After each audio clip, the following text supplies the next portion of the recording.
I'm Alti, and this is an honest and independent review of the Storms River Mouth campsite at Tsitsikamma.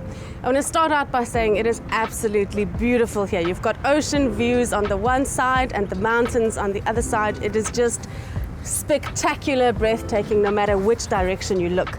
There's a lot of activities in the area. There are hiking trails, there's a restaurant, there's a suspension bridge that you can take a walk up, around and over the actual Storms River. It's sand parks, so you know what you're getting in terms of the ablutions. They're really nice and clean. Every campsite has got power, there's running water and kitchens and all of those things. We, of course, don't need any of that because we've got the epic Ironman, but it's really a nice, very, very special place. I would definitely say it's worth a stop.